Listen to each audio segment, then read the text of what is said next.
My name is Wendy Morgan, and 12 days before my sister's wedding, my mom texted me one sentence that made me very, very calm. The sentence was this: "You're not coming to the wedding. This family doesn't want you there." Then 3 seconds later, my dad added his contribution: "You make us look low-ass just by being there." I was sitting at my desk at the time. My assistant Hannah was sitting 4 feet away. The leather binder from my sister's wedding was open in front of me. 8 months of work, $26,000 of my own money. Every single vendor contract signed in my own name with the same Mont Blanc fountain pen Vivian had given me for my 30th birthday. I read the texts twice. I smiled, and I texted my mother back 4 words. "So, you're choosing status over blood." Then I picked up my office phone and made 18 calls in 40 minutes. Because here is the thing my mom forgot when she sat down to type that text. I had paid for the venue. I had paid for the florist. I had paid for the caterer, the DJ, the photographer, and the cascading wisteria she had specifically requested for the entrance arch. And what I did next, in a holiday in the ballroom, 12 days later, in front of every Ashford. No one in that family could have planned for it. If you have ever been quietly cut out of your own family to keep up appearances with someone they wanted to impress, this one is going to feel familiar. Drop a comment with the word receipts if you have ever held the paperwork your family forgot you had. And please subscribe, because what happened at the Holiday Inn ballroom is something I am still telling people about a year later. I own a small event planning company called Westbrook Events. It is named after my middle name because at 20 years old, when I dropped out of Cal State Sacramento, my father told me I would never have anything to put my last name on. He said it at the kitchen table while my mother nodded along. And I remember thinking, fine, I would use a different name then. That was 12 years ago.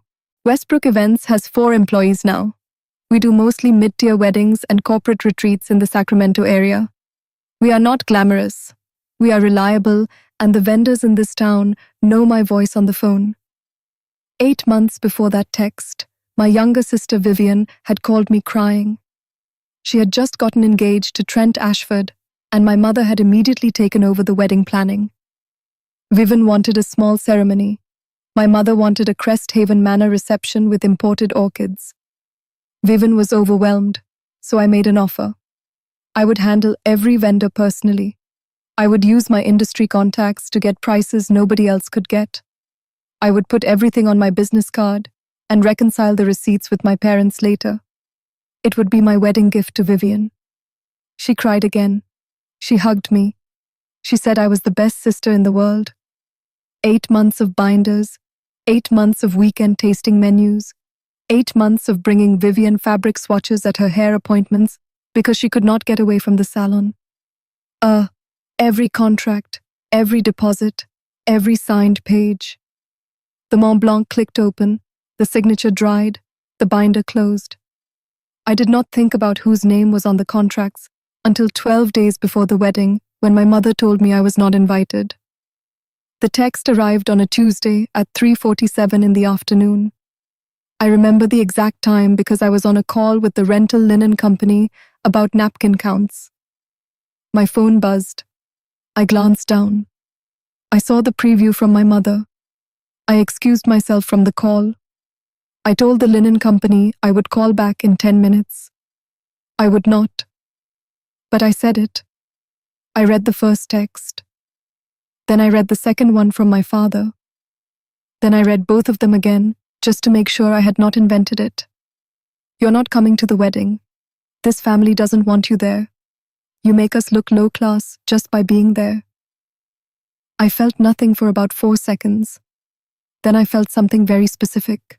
Not anger, not sadness, something colder and clearer. Like when a sink stops dripping and you suddenly notice how quiet a kitchen can be. Hannah looked up from her monitor. She is 27 years old, and she has been with me 4 years. She can read my face in ways my own family never bothered to. "What's happening?" She said. I did not answer her yet. I turned my phone to her screen side and slid it across the desk. She read the messages. Then she read them again. She did not say anything. She just slowly closed her laptop. I picked the phone back up and typed 4 words. So, you're choosing status over blood. I hit send. Then I uncapped the Mont Blanc and opened the binder. The first vendor on the list was Cattleton Blooms. I dialed the number from memory. I had a wedding to dismantle. To understand why my mother typed that text, you have to understand the engagement party. 4 months earlier, the Ashfords had thrown an engagement dinner at their country club. The Ashfords are old Sacramento real estate. 4 generations of it. They are also importantly not the kind of people who tell you they are old money. They tell you about the public school their grants go to. My mother had been perma that dinner since Trent proposed. She had a new dress. She had her pearl pin, the one she only wore for what she called important occasions. She had practiced the small wave she planned to do at the doorway. I drove myself there. I wore a navy dress I already owned. I was the only one there, and something not new. Beatrice Ashford was the first person to talk to me. She is in her early 60s, slim grey hair cut neat.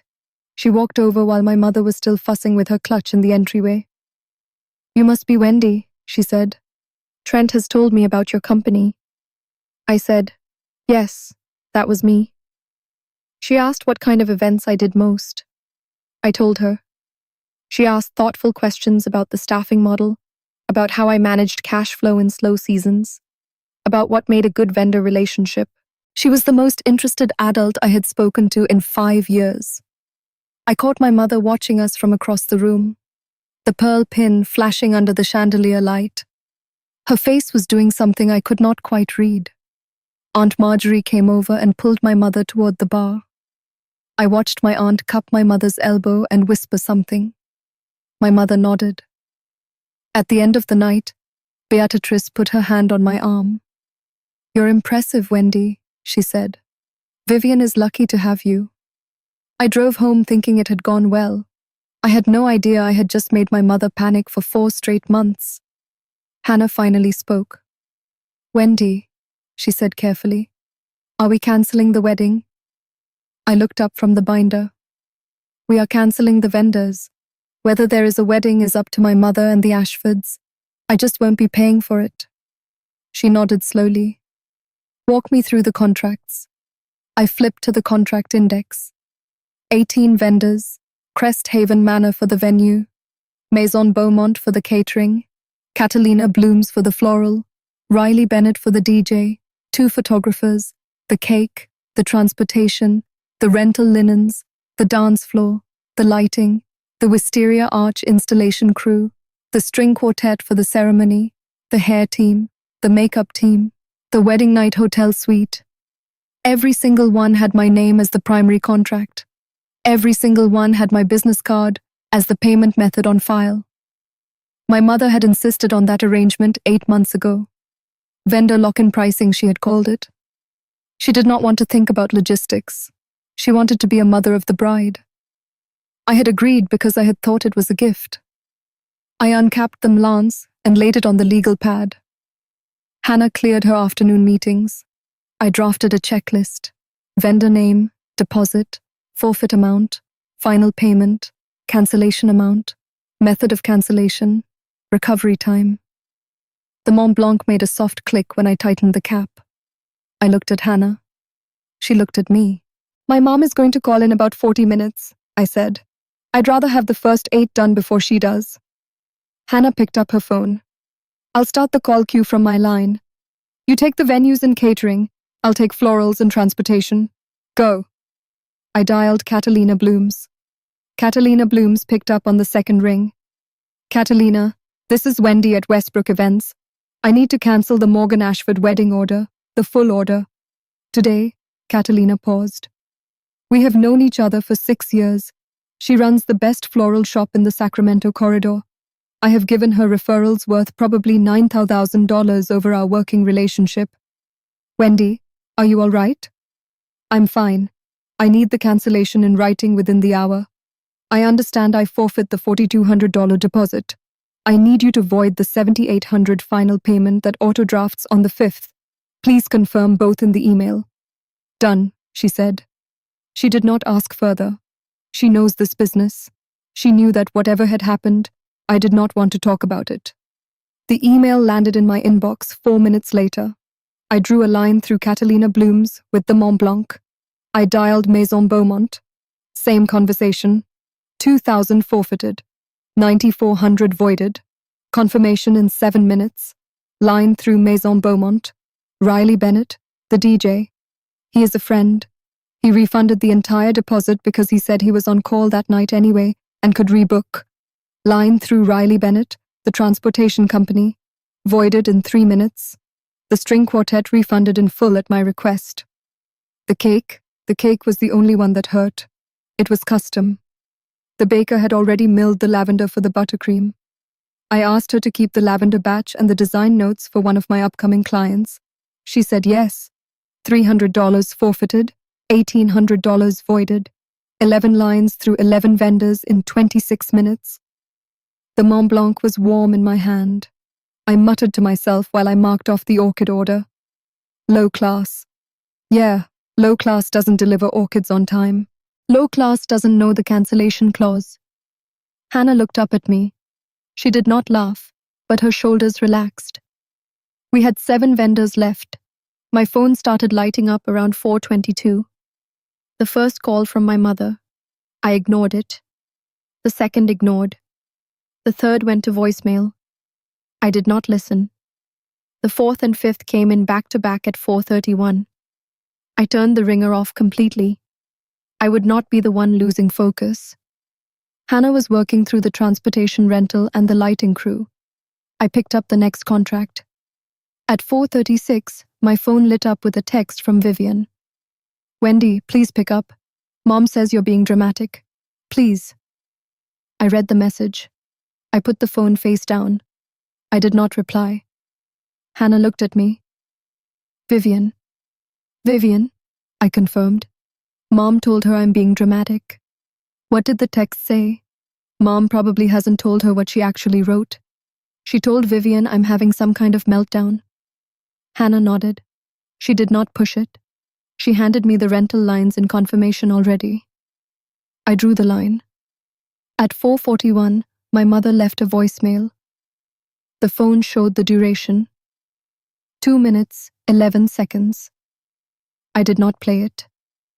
The string of texts after that came in groups. From my mother, from Aunt Marjorie, from my father.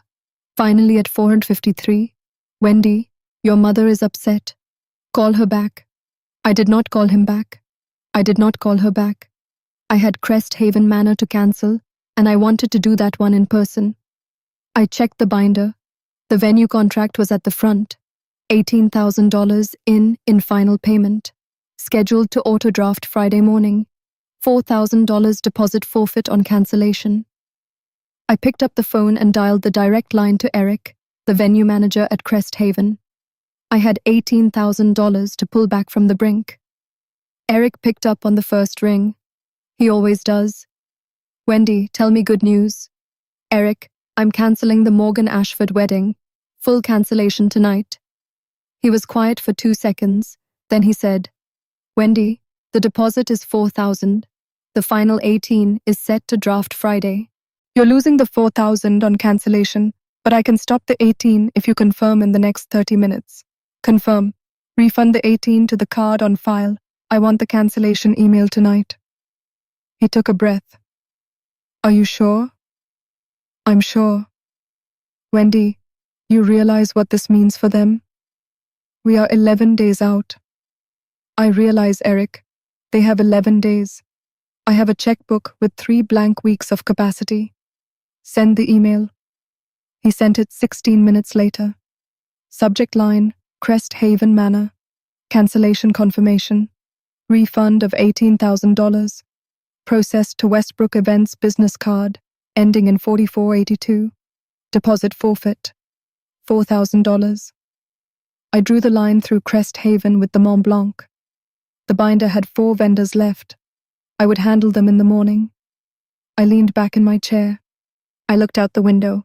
Sacramento at 5:15 on a Tuesday in early September. The light was the color of weak tea. Hannah looked over at me. "How are you feeling?" I thought about it for a second, like I just paid the cheapest therapy bill of my life. I said, "And listen, I want to say something to you right now. If you are still watching at the 4-minute mark, because somebody out there is doing the math on what I just did, somebody is thinking, why did she lose $4,000 to a venue she could have used? Let me tell you what I learned at 22. The year my father told me my last name was not worth the tuition. Losing $4,000 to walk away from people who told you make them look low class is the cheapest therapy money can buy. If you have ever signed a check just to free yourself, drop the words cheapest therapy in the comments and subscribe, because the holiday in part is coming and I am not skipping any of it." My mother showed up at my office at 6:04. I had told Hannah to go home at 5:45. She had not wanted to leave. I had insisted. There was no reason for her to be there for what was coming. The front bell jingled. My mother walked in. Pearl pin, careful makeup, the dress she wears when she wants to look like she means business. I did not stand up. I did not close the binder. I did not put the MLAN away. "Hi, Mom. Wendy, this has gone on long enough." She tried warmth first. "Honey, sit and talk to me." I am sitting. She had a cold. "You have embarrassed your family. You have embarrassed yourself." "Have I?" she cried. "Real-looking ones. She is good at them when she needs them." I did not move. "Mom, every vendor I contracted for Vivian's wedding has been informed today. 8 of them have already confirmed cancellation in writing. The remaining 10 will be done by tomorrow morning. The Crest Haven Manor venue has released the date. The Ashfords no longer have a reception location. The blood left her face in 2 waves. First around the mouth, then around the eyes. "You're lying." "I am not lying. Eric at Crest Haven sent the cancellation emails ago. You can call him yourself." She tried to speak. Nothing came out. I tilted my head. "I mean, I would understand if you'd rather not call because, low-ass people don't usually have a personal line to luxury venue managers. So, I'm not sure why you would want to call Eric." Her eyes closed just for a second. I added, almost gentle, "But low-ass people apparently don't get invited to weddings, so I'm not sure why you're here at all." She left without saying another word. I watched my mother through the office window after she left. She got to her car. She stood in the parking lot for 30 seconds. Then she yanked her phone out of her purse and started dialing. I could not hear her, but I could see her shoulders. I could see the way she paced. I could see the way she gestured with her left hand. The pearl pin caught the parking lot lamp. I knew exactly who was on the other end of that phone call. Aunt Marjorie. Marjorie is my mother's older sister, 55, divorced twice, never recovered financially or socially from either. She lives in a condo my mother helped her get into. She breathes my mother's social calendar. They have a particular tone when they talk to each other. Loud, fast, almost competitive. By 7 that night, my cousin Laya had sent me a text. "Wendy, what is happening?" Mom is at Aunt Cordelia's house with a bottle of wine and they're calling vendors. Laya is 26, Marjorie's daughter.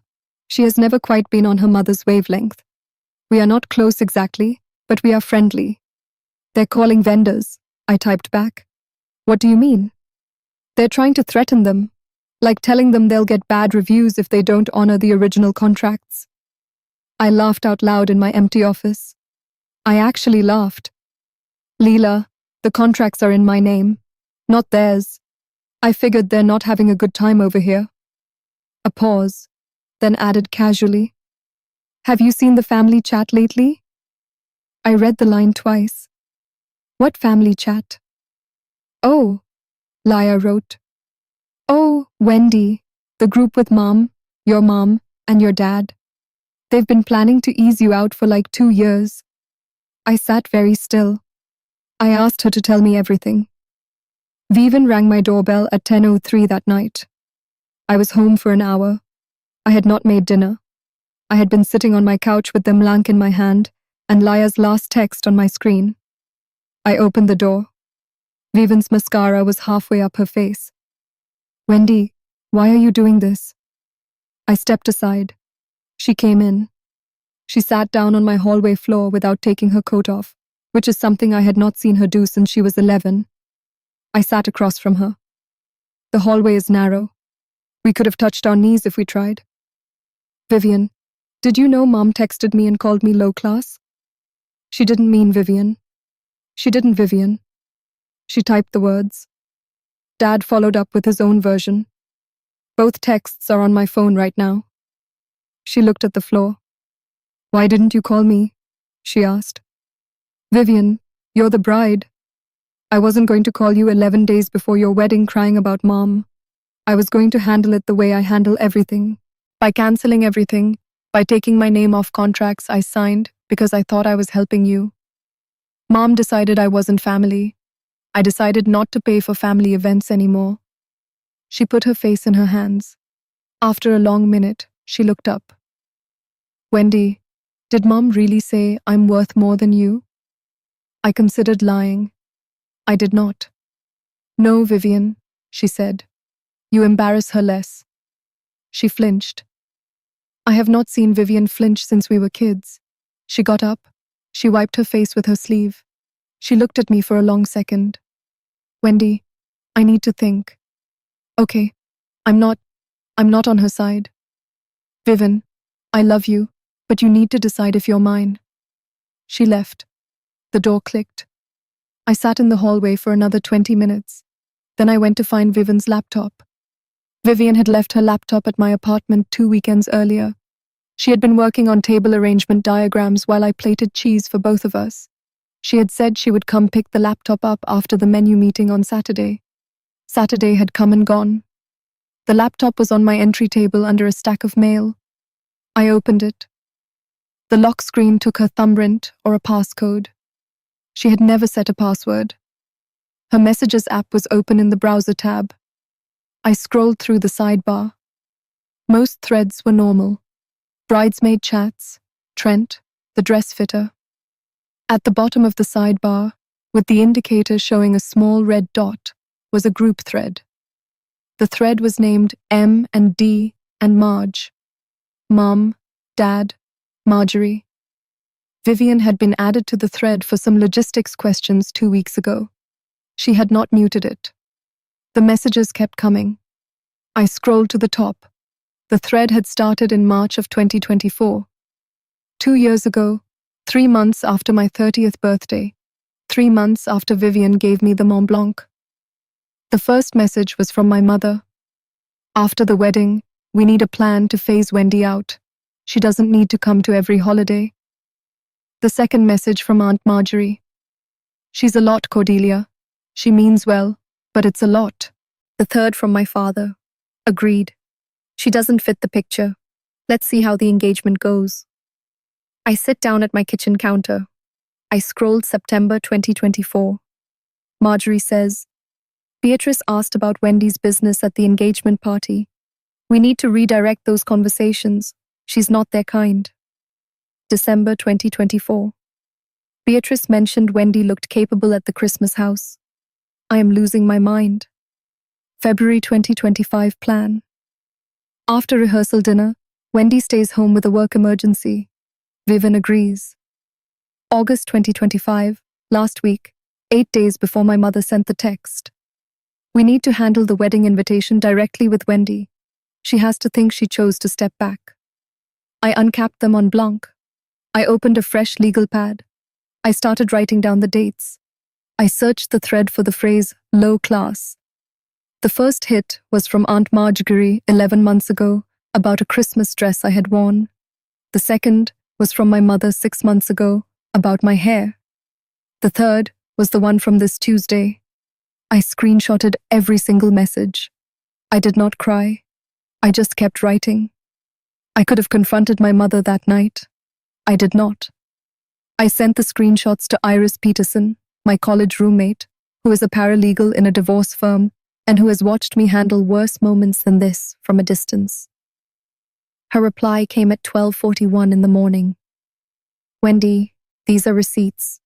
I know. Don't blast them. Not tonight. I wasn't going to. They'll do something stupid first. They always do. Wait for it. I'm waiting. A pause.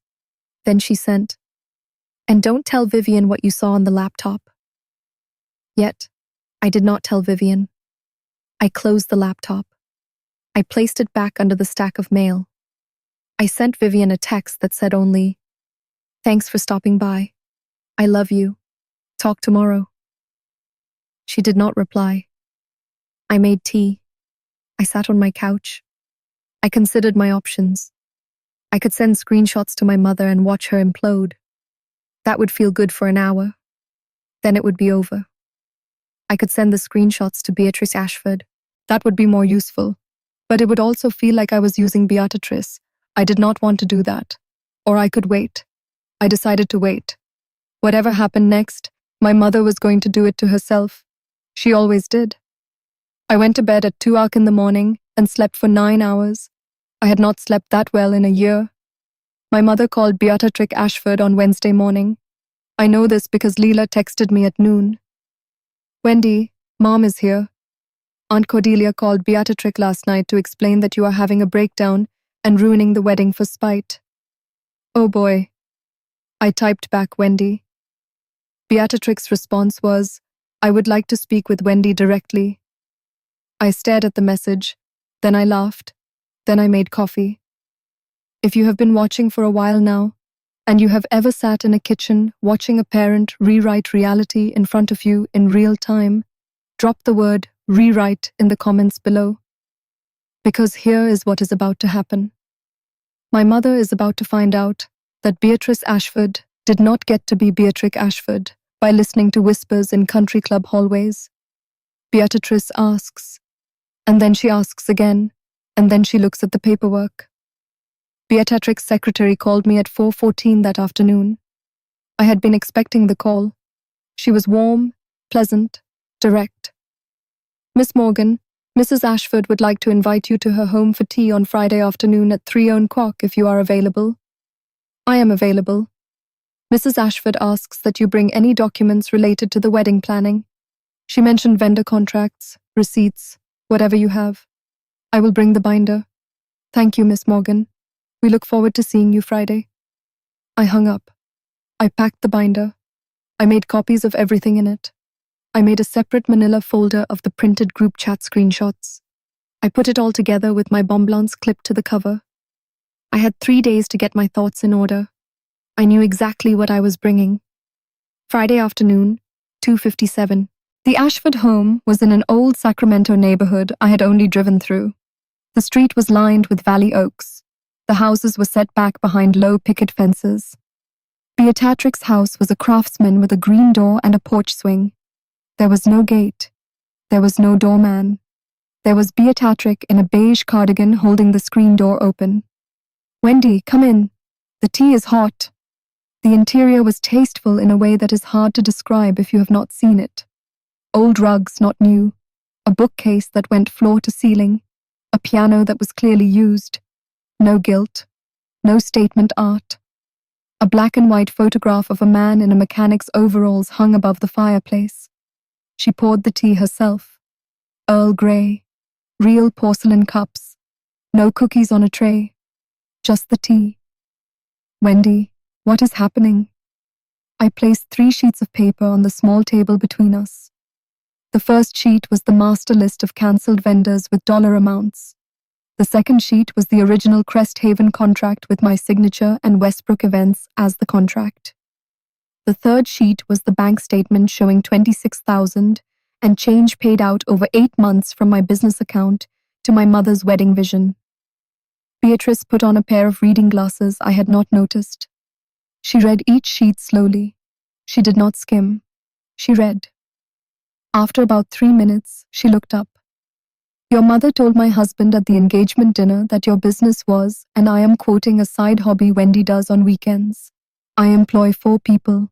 We did 6-figure events last year, 2 corporate retreats and 11 weddings. Haven gave us a vendor account discount because I have done 6 events at their facility. Beatrice tapped the bank statement and the 26,000. My money, my business card, Vivian asked me. I offered. I thought it was a gift. Beatrice was silent for a long moment. Why would she tell us your business was a side hobby? Because she's worried you will find out my business is more solid than my dad's investment portfolio. Beatrice did not react dramatically. She just nodded once. Then she said, Vivian's wedding is in 8 days. What would you like to happen, Wendy? I had thought about this question for 3 days. I would like the wedding to happen, Mrs. Ashford. Beatrice. I would like Vivian and Trent to have their day. It's not their fault. I'm not the one who canned the wedding. My mother did when she told me I make her look low class. I would just like the Ashfords to know who actually paid for the parts that did exist. Beatrice took her glasses off. And do you want to be there? If you invite me, yes. Not if my parents invite me. They told me I am not welcome. She did not pause. Consider yourself invited. Personally, she stood up. She walked to a small writing desk against the wall. She opened a drawer. She pulled out a fresh place card. She picked up a slim silver pen. The pen she used had the same weight in her hand as my Mont Blanc has in mine. I noticed it before I understood I had noticed it. She wrote my name in calligraphy. Wendy Morgan. Then under it, Ashford Table. She handed the card to me. Wendy, I have one more question and then we can stop. Did your mother tell you specifically that you make her look low class? She typed it. So did my father. I have the screenshots. May I see them? I opened the manila folder. I handed her the printed group chat screenshots, all of them. She read for 9 minutes. She did not speak. When she finished, she folded the screenshots and put them on the writing desk. Wendy, I will see you next Saturday. She walked me to the door. She did not say goodbye.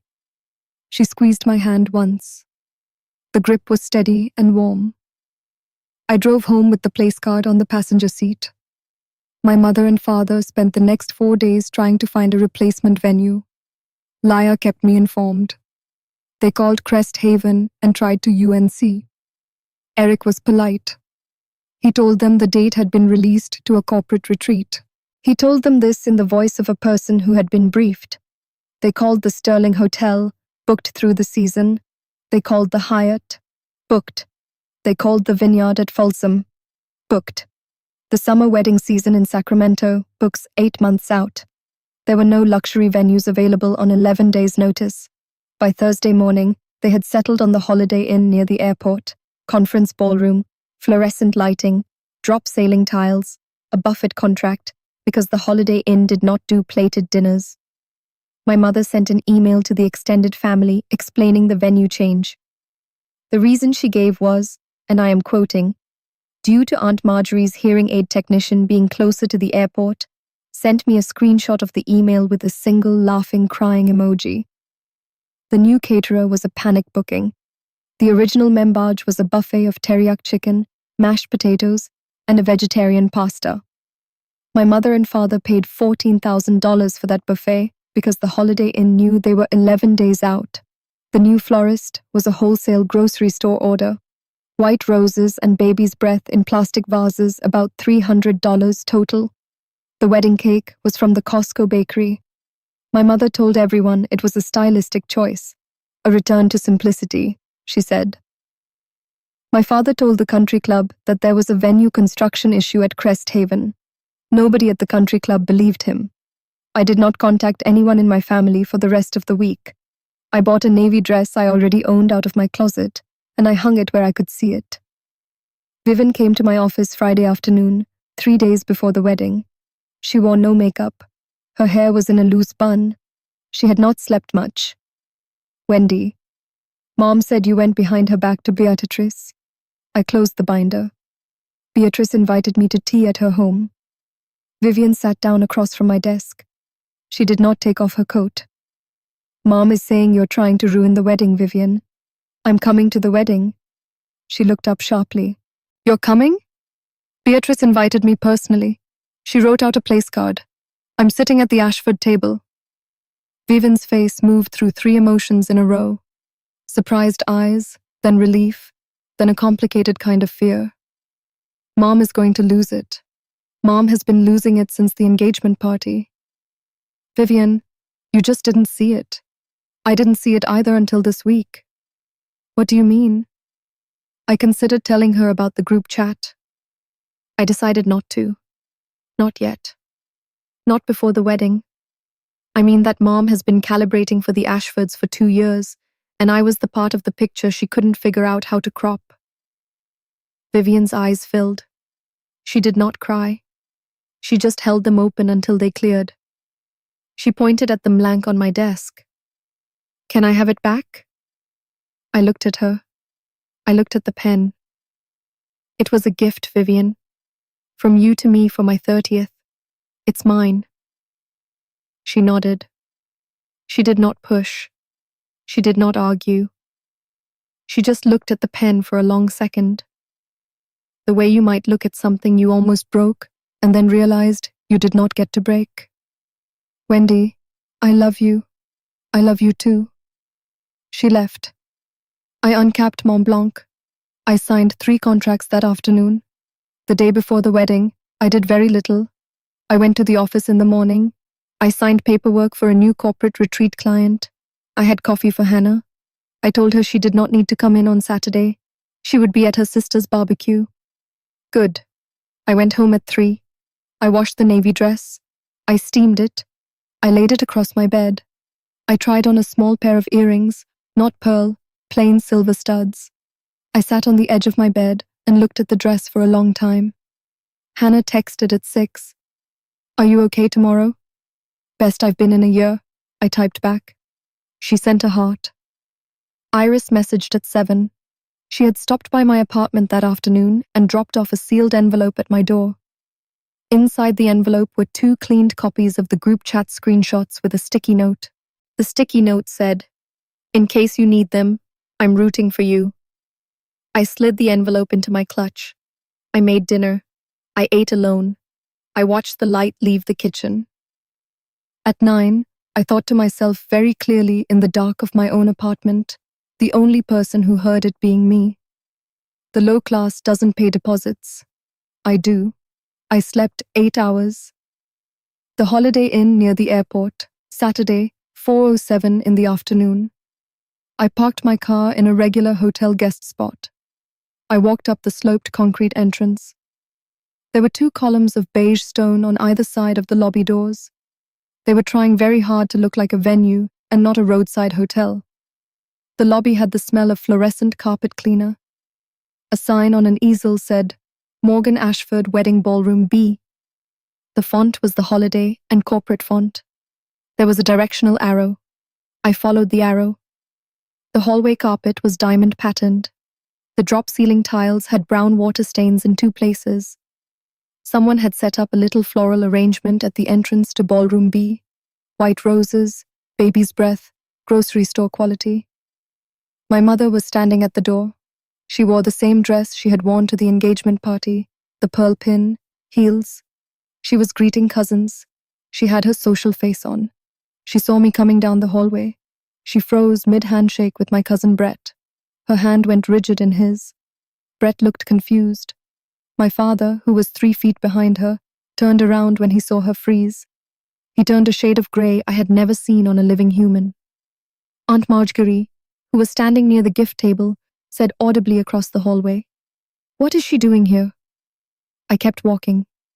I did not look at any of them. A small voice at my elbow said, "Wendy." It was Beatrice. She had walked out of the ballroom to meet me. She was in a soft grey dress. She tucked her arm through mine in a way that was unmistakable. "Cordelia, Wendy is sitting with us at the Ashford table. I hope that is not a problem." My mother opened her mouth. She closed it. She opened it again. "Of course," she said. The 2 syllables were brittle. Beatrice did not wait for further response. She walked me past my mother into the ballroom. She squeezed my arm as we crossed the threshold. The ceremony was at 4:30. The ballroom had been split with a temporary partition. Chairs on one side for the ceremony. Buffet stations on the other side are covered with clothes. The chairs were standard hotel issues.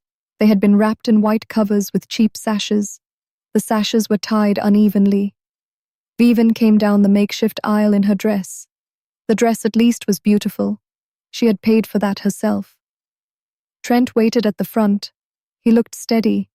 He looked at her the right way.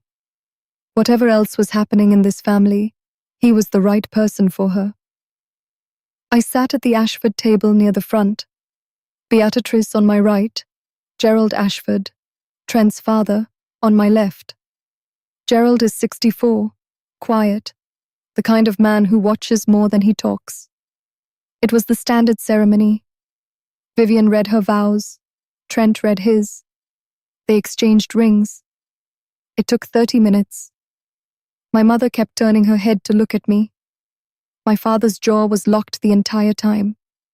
When the officiant said, "You may kiss the bride," I clapped because it was Vivian and she was getting married and she had been my baby sister. Vivian's eyes met mine across the room. She did not look away. She smiled at me. A small one, but it was real. The partition was wheeled back. The room was reconfigured for the cocktail hour. The buffet stations were uncovered. The fluorescent lights buzzed overhead. The ceremony was fine. The reception was where everything broke. 6:08 in the evening, cocktail hour. The bar was a portable hotel bar. The bartender wore a holiday polo. The signature cocktail my mother had originally planned, a lavender French 75, had been replaced by a generic Chardonnay and a tray of Coors Light bottles. I stood near the bar with a glass of water. My mother came across the ballroom toward me. Her heels clicked aggressively on the temporary dance floor. She did not stop until she was in front of my face. "How dare you?" she hissed. I did not step back. I did not lower my voice. I did not raise it either. "Mom, you're at a wedding. Be quiet." "You ruined this," she said louder now. People 3 tables over were starting to look. "Mom, I asked you to be quiet once. Look at this place," she hissed. "Look at what you did. Look at what your jealousy has cost this family." A voice behind her said very calmly, "Cordelia." Beatrice had crossed the room. Gerald was with her. Trent was a step behind. Vivian was at Trent's elbow. "Cordelia, would you mind joining me for a moment? There is something I would like to clarify in front of the family." My mother turned. She tried to smile. The smile did not land. "Beatrice, we don't need to make a scene." "I agree," Beatrice said pleasantly. "Which is why I would like to clarify this at the family circle. The toasts are scheduled in 10 minutes anyway. We can take care of it now." She did not wait for my mother to agree. She gently turned and walked toward the center of the ballroom. Gerald followed. Trent followed. My mother had no choice. She followed too. I followed last. The center of the ballroom had been cleared for the toast. A small podium had been set up. A microphone was on a stand. Beatrice ignored both. She walked into the center of the cleared space. She turned. She faced the family circle. 22 family members had wandered closer when they saw the movement. Some were holding drinks. Some had set them down. Aunt Marjorie was at the edge. Her face had gone strange. Gerald Ashford tapped his glass once with a butter knife. Just once. The room went quiet. "Family," Beatrix said. Her voice was not loud. It carried because the room was waiting for it. "My husband and I have been spending time getting to know your family these past months. I want to clarify something that has been confusing us." My mother's smile was at full tension. The pearl pin glinted under fluorescent light. "We were told," Beatrice continued, "that Vivian's older sister Wendy is, and I am quoting Cordelia, a side hobby event coordinator who didn't contribute much to the wedding planning." "Well," my mother began, "you see, I am going to clarify. Beatrix said, not unkindly. She produced a manila envelope from a small handbag I had not noticed her carrying. These are the original vendor invoices for the wedding that was planned at Crest Haven Manor, the wedding that was cancelled 12 days ago. She did not open the envelope yet. She held it in two hands. She let the family circle look at it. Cordelia, before I open this, would you like to clarify anything you said to my husband at the engagement dinner about Wendy's role in the planning? My mother's throat moved. It was a small side thing. She helped with a small side thing. Yes. Beatrice looked at her for a long beat. All right, she said. She opened the envelope. I had not yet said a word. I did not need to. Beatrice opened the envelope. She read from the first page. These are vendor invoices for the original Crest Haven wedding. Florist Catalina Blooms, $7,800. Catering Maison Beaumont, $9,400. Venue, Crest Haven Manor, $18,000. Photography, 2 photographers, $4,200. Music, $2,800. Lighting, Slennons. Transportation, the Wisteria Arch installation crew. She turned the page. Total contracted value, $4,6,200. Prepaid deposits, totaling $26,000 and change. She turned another page. The card on file at every single vendor. Westbrook Events Limited. Account holder. Wendy Morgan, President. She let the family circle absorb that for one full second. Wendy Morgan paid for your daughter's wedding, Beatrix said out of her own business account. Over 8 months, $26,000 of her own money. My father had gone the color of paste. Aunt Marjorie was clutching her purse with both hands. Beatrice turned another page. This is a family group chat, dated July of this year. Beatrice can't see Wendy. She'll see that I came from rough stock. End quote. My mother made a small sound. Not a word. A sound. There are 47 similar messages. Beatrix said, going back from Cordelia, Richard planned to phase Wendy out gradually after the wedding. Silence. Beatrice folded the page. Cordelia, she said, I want to be clear. I came from a Sacramento foreclosure in 1978. My father was a mechanic. I built this family's real estate company with my husband from a single duplex. I have no patience for class theater. I never have, and I cannot abide it being performed for my benefit at the expense of someone's daughter. She turned to the rest of the family circle. Wendy Morgan paid for your daughter's wedding, she repeated, and you told her she makes you look low class. The phrase landed. The phrase landed like nothing I have ever heard land in a room. Aunt Marjorie sat down on a banquet chair, as though her knees had given out. My father did not move, did not speak, did not breathe. I still had not said a word. My mother tried. She tried the way drowning people try. Wendy offered, she said. The words came out at a high pitch. She offered $26,000 because she's a generous person. Beatrice said, You told her she's an embarrassment. Those are different transactions, dear. Beatrice, you don't understand. There was history. I understand history. Fine. I understand it from a chat thread you wrote in. I read all of it last night. I had it printed twice. My mother turned to my father. She turned the way a person turns to a husband for cover. For backup, my father was a stockbroker. He spent 30 years living. He calculated for 2 seconds. He said nothing. He did not look at her. He did not look at me. He looked at the floor. That was when something in my mother broke. Not the lying, not the exposure, the not being defended. She turned back to Beatrice. Her voice was small. It wasn't. It wasn't supposed to be public. None of it was supposed to be public, Cordelia. That's how it works. People say one thing in a chat thread and another at a country club, and they think no one will hold both pages in their hand at the same time. I am holding both pages. Vivian stepped forward. Mom, she said. Her voice was breaking. Vivian, you don't understand. Mom, you told me Wendy didn't want to come.